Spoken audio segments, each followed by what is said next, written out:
host, the voice of the Bulldogs, Scott Howard. Hey, welcome back. Bulldogs Live, presented by Wells Fargo tonight. Wells Fargo, an official sponsor of the Georgia Bulldogs. And thanks to our friends from Napa for being here tonight. Give yourselves a hand, folks. Let people know we got a live audience tonight. Oh, they're loud, too.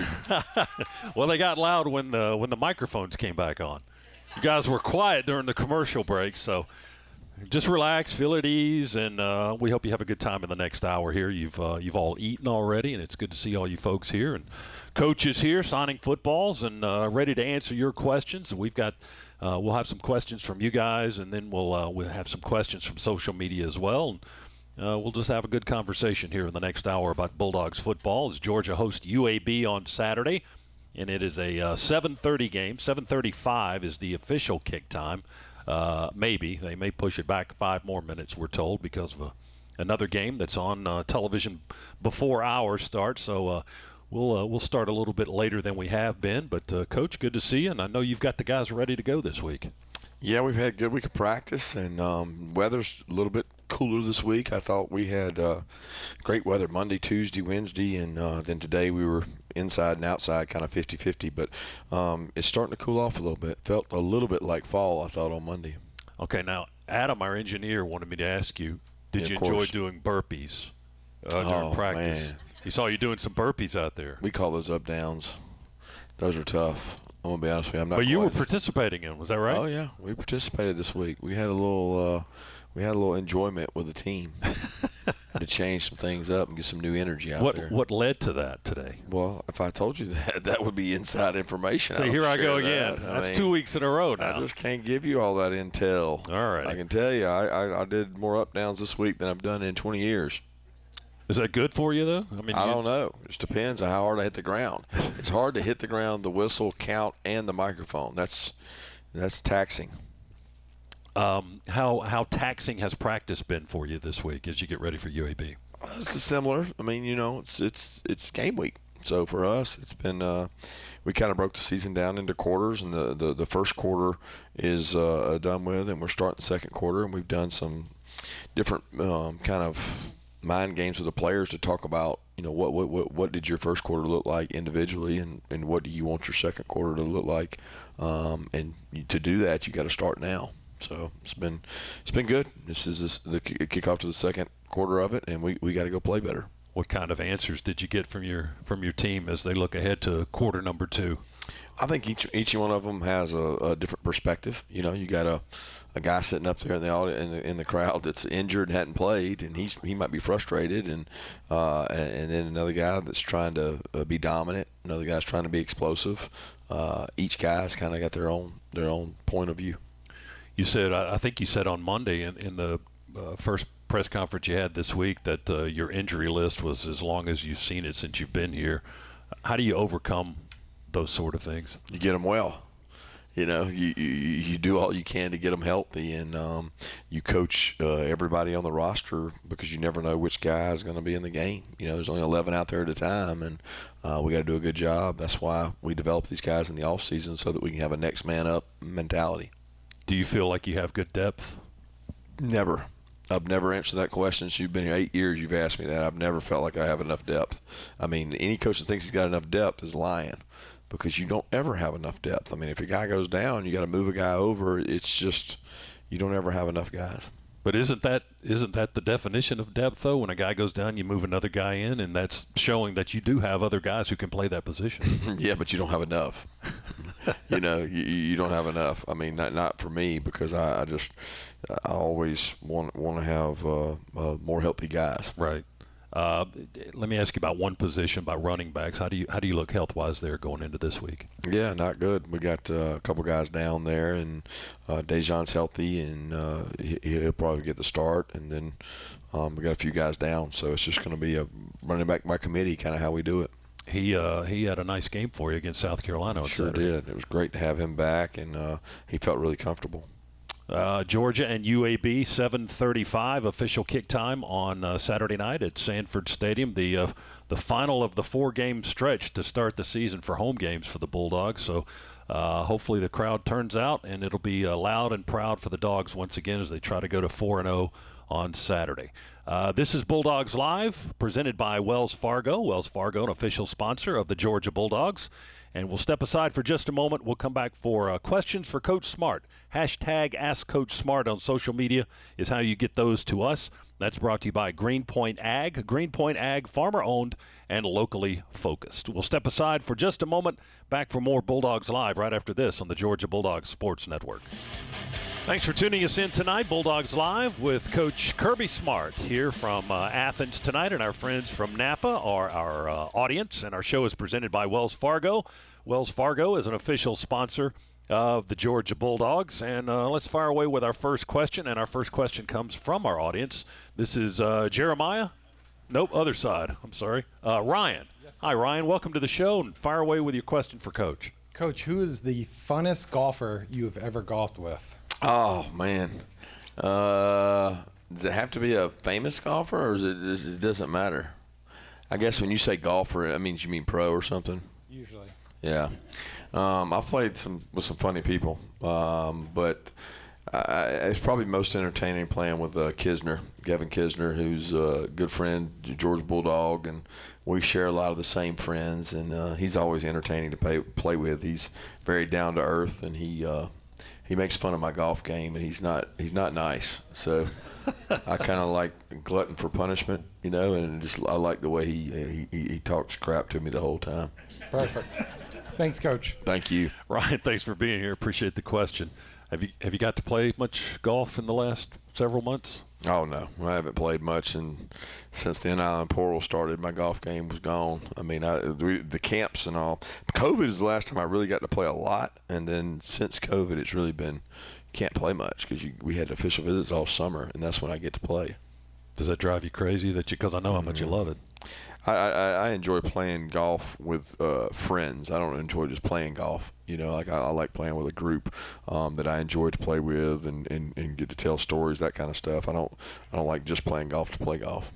We've got some questions from social media. Hashtag #AskCoachSmart, brought to you by Greenpoint Ag. Greenpoint Ag, farmer-owned and locally focused.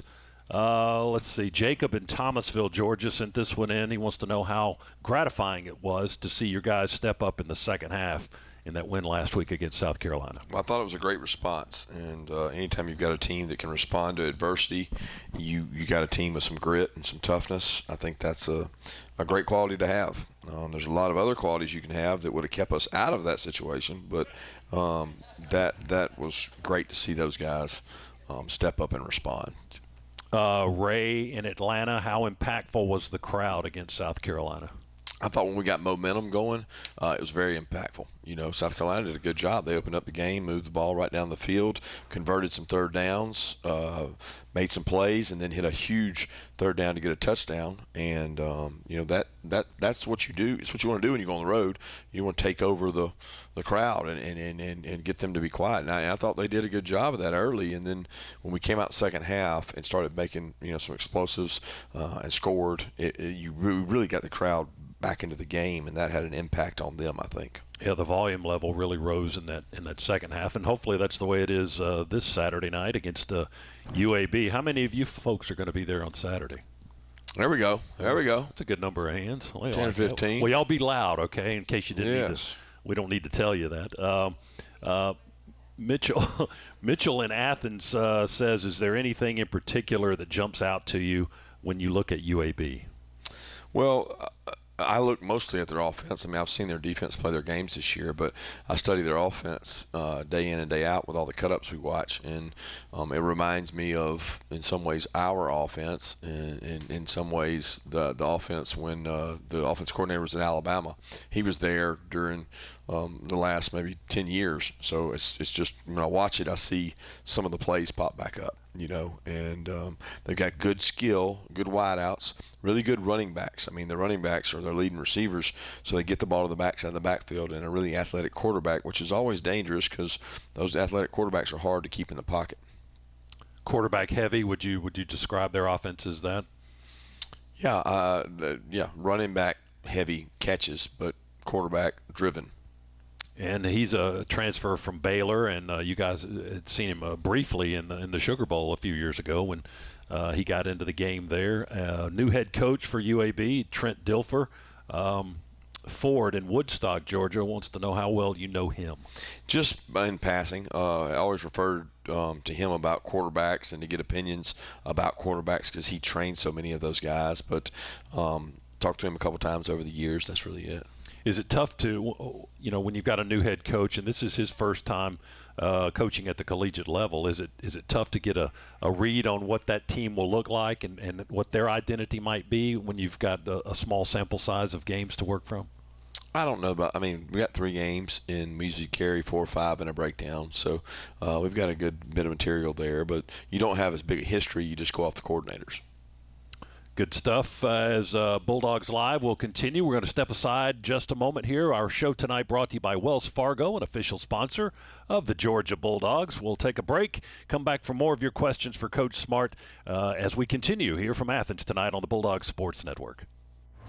Thanks for being with us tonight. 2 hours of Bulldogs football talk. Hour number 1 with Coach Kirby Smart, and then the second hour with the Bulldogs All-Stars and your phone calls. Another chance for you to talk to well, tonight we've got Clint Bowling and Josh Brock and Neil Williamson to talk with you in the second hour of tonight's show. Dog fans, be sure to check out the G-Shop at georgiadogs.com for exclusive releases of Nike Game Day official apparel, just like the coaches wear. Visit georgiadogs.com and the G-Shop today. Let's grab a question from our audience. Our friends from Napa are here tonight. We thank you for being here. And this is Chase. Hi, Chase. Welcome to the show. And what's your question for Coach? Well, Coach, we are all big fans and have all been to the games, and we know that the atmosphere and the energy, how amazing it is. How much has that atmosphere and energy changed since you played with Georgia to now as you're on the field? God, that's a hard one to measure, man. I don't remember. I mean, it seems that when I was here as a player, that top side, the north side of the stadium was not as they didn't have that addition, that third level up there. But somebody asked me once if I played when the railroad tracks you could still watch and see in, but I told them I wouldn't play them when that was going on. So, but it seems louder, but I don't know, because when I was a player, I always remember running out and looking up in the stands, and the first thing you do is just look around and it's like there's no seats anywhere. So a packed capacity crowd in 1995 or 96 wouldn't be a lot different than a capacity crowd in 2023, but there's just more people because they added those seats. So the atmosphere has been tremendous. I mean, I had great memories of the atmosphere being awesome when I played, so I can't differentiate those two probably. Thanks. Chase, thanks for your question. Thanks for being here tonight. Let's get one from social media, brought to you by Greenpoint Ag. Greenpoint Ag, farmer-owned, locally focused. Hashtag AskCoachSmart. Jennifer in Gainesville wants to know, Coach, how many times do you watch the tape of your previous game, and what are some of the things you're looking for? Yeah, so when the game ends, if it's early, I try to watch it that night. If it's late, then I go to bed, try to get a good night's sleep, and watch it first thing in the morning. But I watch it. The defense I watch once because most of it I've seen or saw during the game and kind of get a feel for. The offense I usually run through it twice, once myself looking at it, and then sometimes with the offensive staff so that I can hear the mistakes and the corrections and the things that they're saying that they would be talking to the players about. So once defense, twice offense usually, and you're just looking for tendencies. You're looking for, mistakes, things we can work on, things we can improve on, things the next team's going to see. I'm always trying to see it through the eyes of what are they going to see and what are they going to see from that they're going to try to do, because you're trying to be one step ahead of what the next team's going to see and how they're going to attack you because of maybe something you did in that game. Good question, Jennifer. Thank you very much. Sam in Bogart, Georgia, how intense has your week of practice been on the field this week? It's been really good. Like I said, it was an uptick in practice mainly because of the temperature. I mean, our guys always try to practice hard and get after it, but in the heat they don't last as long. And with the cooler weather, we were a little faster, a little crisper, a little longer. I thought that was a good thing, and continuing trying to improve and work on things to get our team better. I mean, that's all we're worried about right now is how can we keep getting better. Are you outside all week long? No, we don't. I mean, we want to be outside more, but we're not out there all the time because we don't get to do crowd noise as good out there, and we tear up our only grass field when we're out there. So we have to come in some. I don't like coming in because of the turf. It tires their legs a little more than the grass does. Michael in Greensboro, Georgia, does being banged up a bit give new opportunities to some of our backups? Always. I mean, this mentality you got to have. All these guys practice and train and lift, and they try to get themselves ready. Sometimes they have to play before they're ready, and in some cases that happens. And it's why you try to build depth in your team and you try to stay healthy. But ultimately, that just doesn't happen in football. So I haven't had a year where it was as many as we have now, but we have to have a next man up. Dean in Noonan has this question: how prepared are we to lean on incoming freshmen?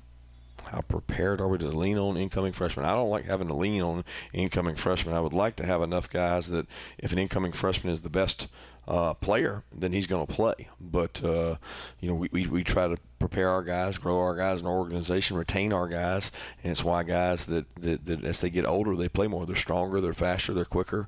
But we do have freshmen we're going to lean on, and that'll probably always be the case. How many times in your coaching career has that freshman been the best player, so he gets to go out, immediately at his position and do what he does? It's happened. I mean, the Andrew Thomas did it. So a couple of the backs have done it when they were freshmen. It's hard to do on the offensive line and defensive line. That's rare. We've had a lot more skill players. A lot of receivers and running backs have done it.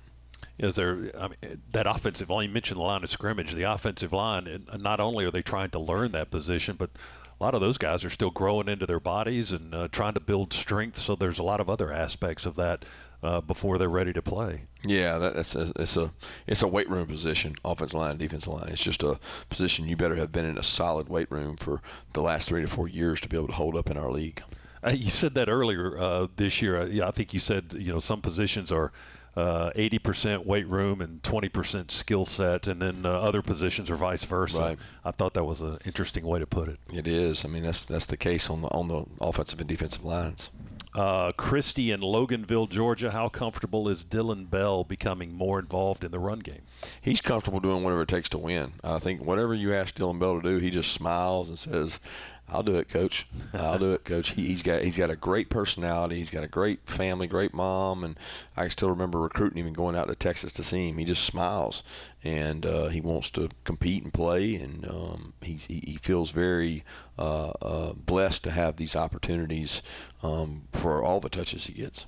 Yeah, I got a touchdown last week against South Carolina. That was good to see. Gives you some different options on the offense as well. Absolutely. This is Bulldogs Live with Coach Kirby Smart. We thank you for your questions each week. You can send them in anytime. Hashtag #AskCoachSmart on social media is how you get them to us. It's brought to you by Greenpoint Ag. Greenpoint Ag, farmer-owned and locally focused. Our show tonight is brought to you by Wells Fargo, an official sponsor of the Georgia Bulldogs. We'll step aside for just a moment and come back for more questions for the coach here on Bulldogs Live on the Georgia Bulldogs Sports Network.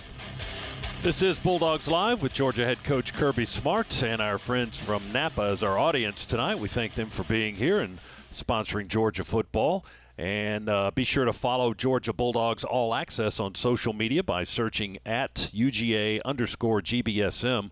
Georgia Bulldogs Sports Marketing provides your inside connection to UGA athletics with exclusive updates and behind-the-scenes content, including the Kirby Smart All Access TV show. You can follow at UGA_GBSM. All right, another question from our audience tonight, and is it Carl? Carl, welcome to the show, and what's your question for the coach? Kirby, big fan. Yes, sir. What's up, Carl? Thank you for what you've done for the University of Georgia. So I'm here just about every Saturday game day, usually early out there tailgating, and your halftime speeches make me want to run through the wall. So I thought maybe you could pull some strings and I could come down to the locker room during a game halftime and hear one of those speeches live. Carl, we don't have strings that long. Just make it happen. Why say no when it feels so good to say yes? I can't. I don't control who gets out of those stands and comes in there. Besides, somebody seems to like get phones in there anyway, so I don't know where all that comes from. Carl, thanks for being here. Thanks for your question and your energy. You had cameras in there this week for one of the shows on SEC Network, and that seems to be paying a lot of dividends. I've seen that all over the place on social media. Yeah, your halftime speech, your locker room speech. Yeah, they like to come to the games and do those SEC inside pieces. So I know it's good for the conference, and the conference office has asked us to, entertain them and allow it. It's hard because I don't always enjoy all those folks being inside the locker room. Right. Such a private place, So it's just something that part of the game that more and more people are asking for. They're doing the interviews between the quarters now with the coaches and things like that, wanting the access that they get. Is that tough for you to handle? Well, it's not. I mean, for me, it's not tough to handle. I don't like it for the players because it's distraction to them, and I want them to focus on the game and not on what they look like or what somebody's doing with a camera. It's the world we live in today that, it's everywhere. Everybody's got a phone, so everybody's a cameraman. Let's get another question from social media, brought to you by Greenpoint Ag. Hashtag Ask Coach Smart is sponsored by Greenpoint Ag, farmer-owned and locally focused.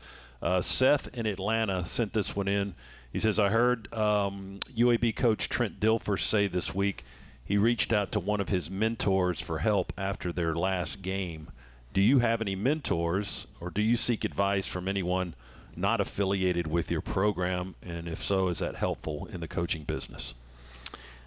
I mean, off season, yes. I mean, I think we're always trying to find a way to get better, a way to grow, a way to, do something different with your team, find a different way to do something. But in terms of reaching out for help in season, not a lot. Not people that aren't affiliated with us. I mean, if you're with us through the off season, if you're with us as part of the preseason camp and through the season, then I consider that. I lean on a lot of people within our organization, but not a lot outside our organization. All right, Seth, appreciate your question. Chris in Atlanta, how pleased were you for Carson Beck's second half performance last week? Well, I was pleased with his overall performance. I mean, I think Carson's very intelligent. He understands how to go through his reads and knows where to go with the ball. And as long as he's protecting the ball, whether he's carrying it or throwing it, then he's doing what his job is as a quarterback. And his job is to make good decisions and play within the offense, and he's done that. Do you feel like he does do a good job protecting it?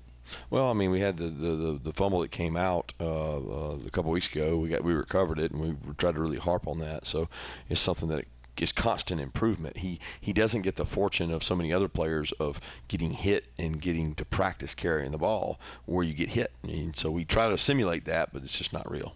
I think I read a note somewhere. I think last week he got sacked once or twice. That's the first time in his career I think he's been sacked. So that probably is new to him.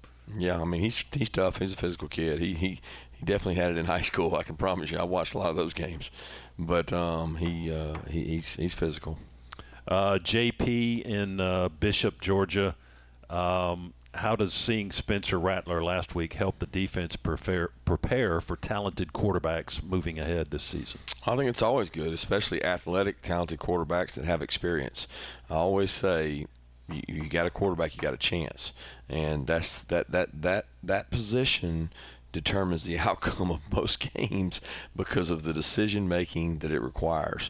And he's played in a lot of football games, and he's played really well. I mean, I remember sitting at home last year seeing him play late in the year, and man, he was playing lights out. And we saw parts of that Saturday where he was playing the same way. So when you get an experienced quarterback with talent, you better watch out. What have you seen from UAB's guy? Again, he's an athletic guy. He took about a 50, 60-yard run last week. The thing is, he's big. He's physical. He can run quarterback runs. He can take off running. He's got a really good quarterback coach who I know who's going to do a good job of letting him know what coverages we are, and when he understands that, he knows how to attack them. Georgia and UAB Saturday night, 7:35 is the official kick time. We're on the air at 3:30 Saturday afternoon for our coverage of Bulldogs football here on the Bulldogs Sports Network. We hope you can join us. And stay with us. We'll come back for more questions for Coach Kirby Smart as Bulldogs Live continues right after this on the Bulldogs Sports Network. Thanks for being here for tonight's show, Bulldogs Live with Coach Kirby Smart, presented by Wells Fargo, an official sponsor of the Georgia Bulldogs. And Dog Nation, for all of your information needs, make sure you log on to GeorgiaDogs.com. From tracking event results to exclusive behind-the-scenes coverage, GeorgiaDogs.com has you covered. And we've got another question from our audience. Our friends from Napa are here tonight, a terrific Bulldog sponsor. We thank you folks for being here. And this is Aubrey. Is that right? Aubrey, what's your question for the coach?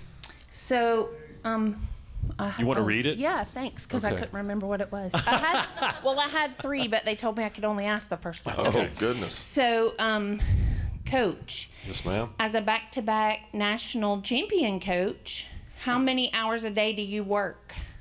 Well, it depends on which day of the week it is.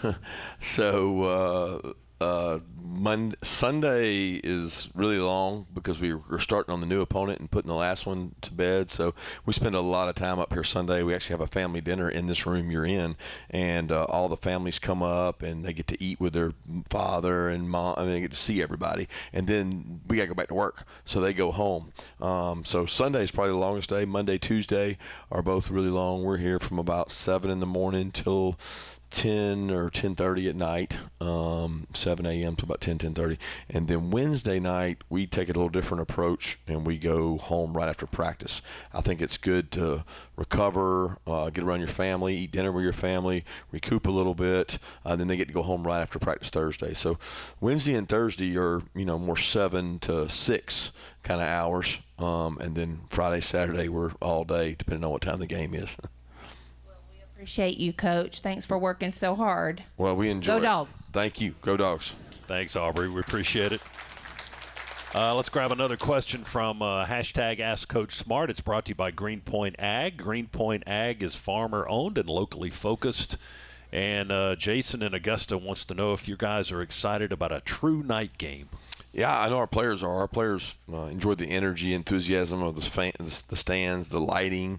So I know they look forward to that, and I think it's a little more fun as the temperature drops, and gets a little cooler. So I know they'll be excited about those conditions. Rob in Texas sent this question in. In your 8 years as Georgia's head coach, what is the best trend you've seen develop in college football, and what is your least favorite on or off the field trend? That's a hard question. What's my favorite? What's the first part? Trend, your favorite trend you've seen develop in college football in your 8 years as head coach? Man, I don't know. I really don't know on that one. That stumped me because I don't know a trend that has developed. It just seems like it's cyclical, like it's might be this, might be that.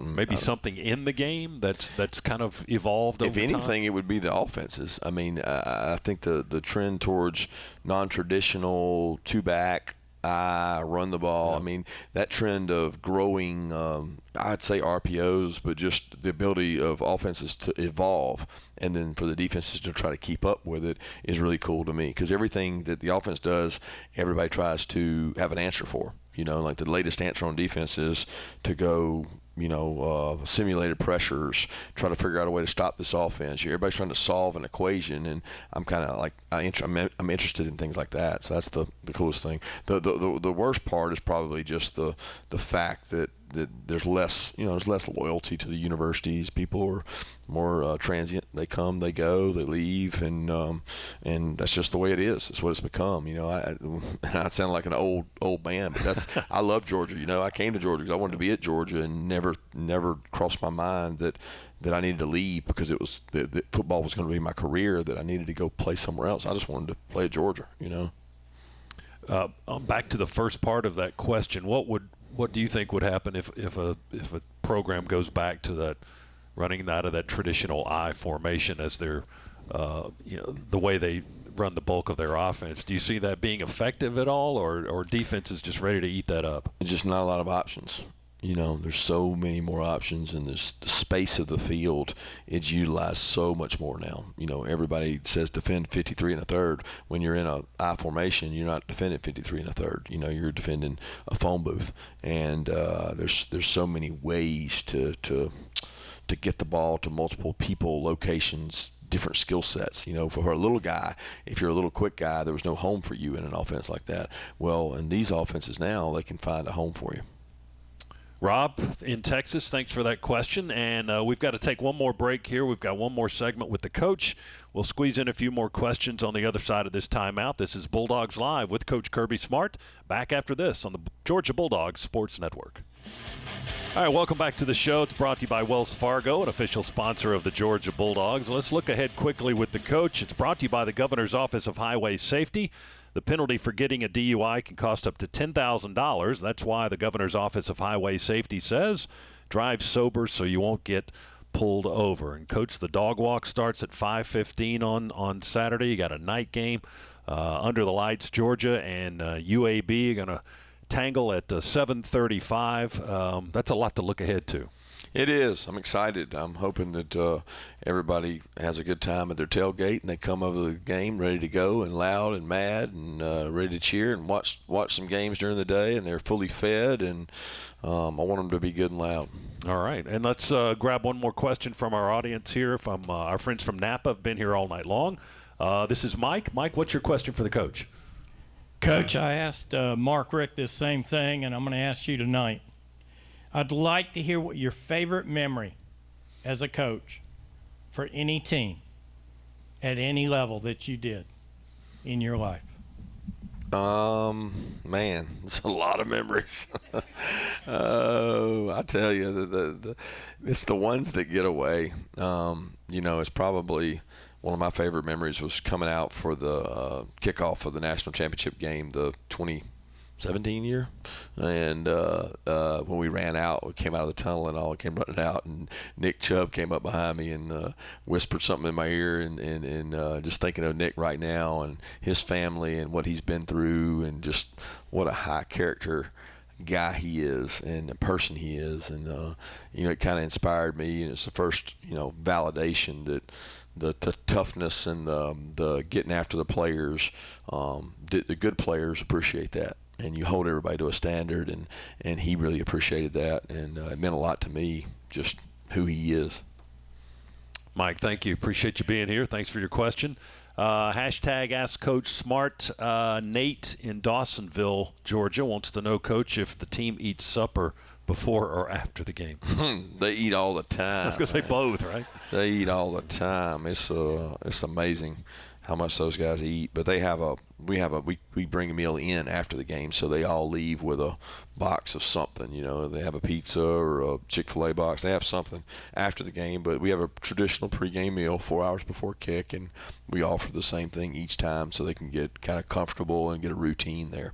Last question from social media. Trent in Sandersville. Do you feel like we gained some character and identity last week, and how does that carry over to this week? Absolutely, we did, and hopefully that carries over into playing better.